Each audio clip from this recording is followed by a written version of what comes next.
Hello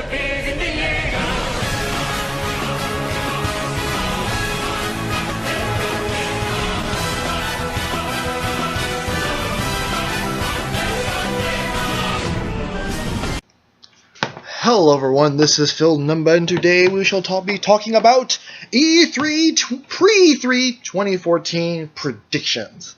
And you're like, whoa, why is Phil making this type of video? Well, because, in E3 2014 is in a couple of days or so, depending on when I posted this video, and I thought I would like to give my own predictions of what's going to happen at E3. This is mostly based on my speculations, so I think 90% of the stuff I'm going to say it's either not going to be true, or it's going to be true anyway. I don't know. You decide. But anyway, so first, we shall talk about something. The first thing I'm really going to talk about is something that I really want. Now, earlier this year, Kingdom Hearts 1.5 HD Remix, or Remix HD, whatever the actual pronunciation of the freaking title is it came out on the PS3, and there recently a trailer came out for 2.5, which including an awesome, sweet teaser of Kingdom Hearts 3, and this is what I want. I want them to announce, because there's really no reason why they should never announce this. I want these two games to be on the PlayStation Vita, and here's why I think it could potentially happen. Let's look at Final Fantasy X 10-Do HD Collection, which just came out early this year, around March, which I happen to own, although I kind of need to get back to playing it because I'm so lazy, and I've been very lazy in RPGs lately. I'll eventually get to it when I get the chance. They would love to see the same treatment. We're talking about, people own it would be good for people who own a PS3 and the PS Vita, even though I don't own a PS3, it's just the way it goes, because I bought an Xbox 360 and a PS3, but you know what I mean. But people who own both the PS3 and the Vita, cross saving, they'd be like, oh, they have to go to work, and you can synchronize your save files before you leave for work, and then on your work break, you bring out your PlayStation Vita and start playing some good old Kingdom Hearts 1.5. It just can't really go wrong with that. It's something that really should happen. But this is really up to Square Enix, and lately Square Enix has a really crappy track record when it comes to doing certain stuff and things with their intellectual properties and whatever. The best example, of course, is Final Fantasy 13. For whatever reason, they just kept developing Final Fantasy 13 games. 13 was very disappointing. Probably the most disappointing Final Fantasy game I've ever played so far. I mean, I have it on the Xbox 360. I'm only at the third disc. And, I must be like halfway through the game at most. Maybe more, I don't know. I'm not really sure how long the game even is. And 13.2 was kind of a letdown. And I'm completely ignoring Lightning Returns, because I don't like the fact that, they're all of a sudden, hey, we got a third gaming and all this stuff. And the first two games were so disappointing, but by RPG standards, it's just I'm not trying to hate on Final Fantasy 13. It's just I feel that Square Enix should be focusing more on, say, maybe try to finish off Final Fantasy 15. And this brings up to my next prediction. Another reveal trailer of Final Fantasy 15 and maybe a possible release date. And even through granted some people speculate, and Square Enix even mentioned that this game might even come out maybe not until 2016 at the most, hinting at least, like the way some people speculate at least. I don't know if Square Enix, well, you know what I mean. But anyway, I think they will reveal a release date, and this is why. This game has been in development for 8 years. Now, granted, as far as I know, they have started over from scratch to make up for the newer consoles, not next gen consoles, since they're currently since Xbox One and PS4 are the current console generation, and I'm still stuck on the previous. But that's pretty cool for me, because I'm a very patient person when it comes to new consoles, which is perfectly fine on my book. But I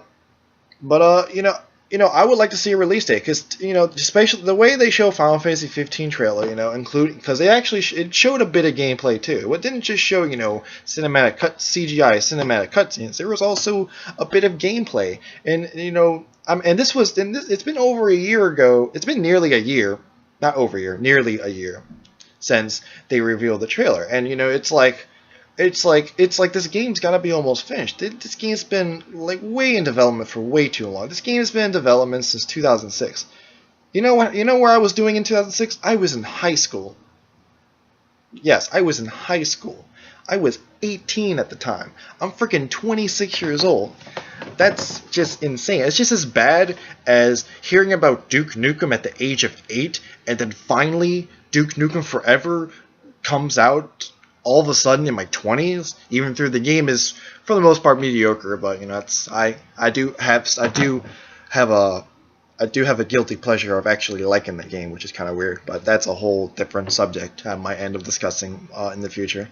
And now Kingdom Hearts 3 isn't the same because they just barely start developing it, and that's understandable. And once they finish Final Fantasy 15, Kingdom Hearts 3 will go in full swing, and that's great because that's what I like to see. I'm not expecting Kingdom Hearts 3 not until probably 2016 at the most. I think 2016 is the most likely date, and you know, Kingdom Hearts 3 to me will come out in at least 2016, most likely, maybe 2017, depending on how long they develop the game. I mean, this is just my speculated guess on that.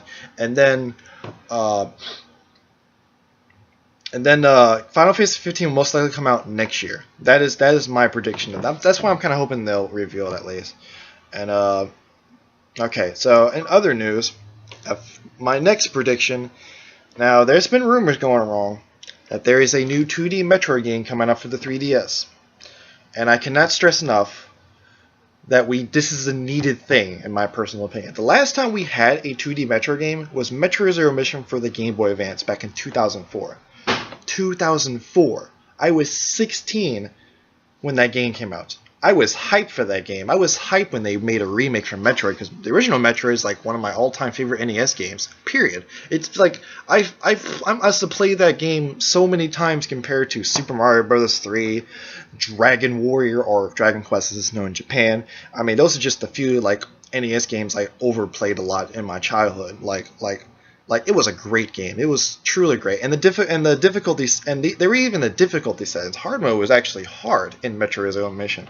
You know, it took me a while to actually beat hard mode because there was less like missile expansion stuff. You know, like instead of collecting 5, you're collecting 2, and it was brilliant. And the bosses took longer to defeat. Well, you know. Mother Brain was actually hard, which is crazy. Almost as hard as the NES version, but not quite. But it's just a comparison. And this is what I like to see in a Metroid. This is what if there is a Metroid game for the 3DS, this is what I like to see. It needs to be something similar to, say, the original and Super Metroid. You know, with the save points and stuff, but make it more non-linear. Granted, Metroid Fusion is my favorite because I like the storyline is connection between Super Metroid, although personally I prefer to ignore Other M because I think Other M was just too weak storyline wise. I just don't like how, I mean, I don't want to get into debate about Other M. I don't think Other M wasn't that good. It was an enjoyable game, it just wasn't a good Metroid game. That's just my opinion about that. And I like to see Metroid 3DS play like Super Metroid. But differently. I mean, it's kind of hard to explain like how differently I want it to be and stuff, but you know, that's just the way that's just how it is. But and then we have Destiny. This is a game that this is a first-person shooter that I'm really hyped up about. You know, I have a spot in the beta since I pre-ordered the game as soon as they announced that they were doing beta, that you get like a beta invitation and stuff. So I already have my beta thing, you know, set up on my Bungie.net account. You know, I'm most likely going to play on a 360 because I don't have, you know, although I do want to do the PS4 version, but you know, because money is hard to come by, it will probably take me a couple of more months to even save enough money for $400 to get the beta for Destiny. And you know, it's a game I'm really looking forward to. I'm a big fan of Bungie after Halo and stuff, and even the Marathon games are excellent. Although I do need to get back to actually playing each of those games whenever I get the chance.